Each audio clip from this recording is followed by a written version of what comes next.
Colour TV त्यागी, ये जो बैठक हो रही है ब्रिक्स की, पहला ऐसा मंच और ईरान के तेवर में कोई कमी नहीं आई है। 28 फरवरी की बात से ही लगातार जब भी पीस टॉक की बात होती है या फिर बातचीत की टेबल पर लाने को लेकर कुछ होता है तो वो कहता है कि अमेरिका दरअसल जो जंग से हासिल नहीं कर पाया वो बातचीत के जरिए अब हासिल करना चाह रहा है और हमने बहुत कुछ खो दिया है, तो अब हम इसको इतनी आसानी से देंगे नहीं, गिव अप नहीं करेंगे।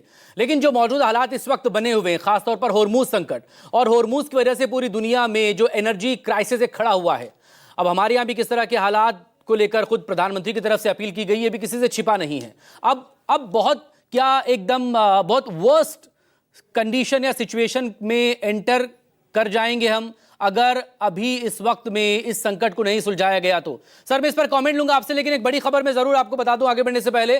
बड़ी खबर इस वक्त आपके सामने, अमेरिका में चीनी दूतावास का पोस्ट सामने आया। ताइवान समेत 4 रेड लाइंस को चुनौती ना दी जाए, मानवाधिकार, राजनीति और विकास को चुनौती दी जाए।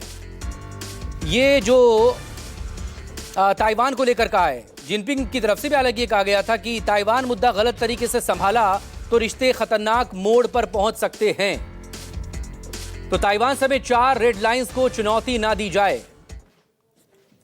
तो चीन के तेवर किस तरह के सख्त हैं? कन्नड़ टीवी त्यागी ना, प्लीज आप बोलें, फिर मैं संजीव से भी कमेंट लूंगा इस पर।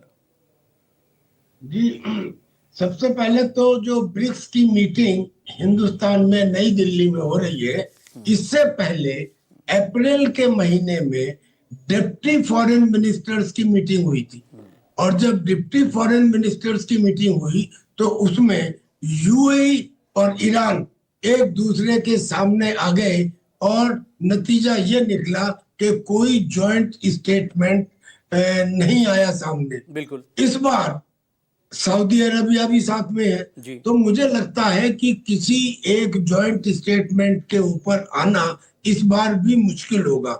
लेकिन हाँ, ब्रिक्स की मीटिंग से एक बात समझनी चाहिए और ये है कि ये एक न्यू वर्ल्ड ऑर्डर को आगे बढ़ाने के लिए एक कदम के रूप में साबित हो सकती है, क्योंकि इसमें अरागची भी आए हैं, ईरान के फॉरेन मिनिस्टर और रशिया के फॉरेन मिनिस्टर भी। बात ऐसी है कि 2 साल पहले जब ब्रिक्स की समिट मीटिंग हुई थी तो उसमें न्यू वर्ल्ड ऑर्डर की बात आई थी। उस समय रशिया ने और चाइना ने दोनों ने कहा था कि अरे न्यू वर्ल्ड ऑर्डर बगैर हिंदुस्तान के तो हो ही नहीं सकता।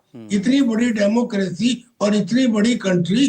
तो चाइना को कहा गया था कि आप हिंदुस्तान की तरफ दोस्ती का हाथ बढ़ाओ और जो आपका बॉर्डर डिस्प्यूट है उसे तुरंत खत्म करो। 24 घंटे पहले आप ध्यान कीजिए, जब लास्ट मीटिंग हुई कजान में रशिया में, तो चाइना ने डेप्सांग और डेमचौक के ऊपर जो पेट्रोलिंग की पाबंदी लगा रखी थी वो 24 घंटे पहले हटा दी। जो कुछ कजान में हुआ, यानी कि डी डॉलराइजेशन के ऊपर बात, न्यू वर्ल्ड ऑर्डर के बाद उसकी वानगी देखने को मिली जब पिछले साल एससीओ की मीटिंग चाइना में हुई और जब वहां पे पुतिन और मोदी और शी जिनपिंग को एक दूसरे से गले मिलते या हाथ मिलाते देखा गया तो समझ में आया कि there is something brewing up. और हो सकता है कि ये जो आज मीटिंग हो रही है, इस मीटिंग में भी अंडरलाइन एक एजेंडा न्यू वर्ल्ड ऑर्डर का हो। देश काल पात्र के हिसाब से चीजें बदलती हैं।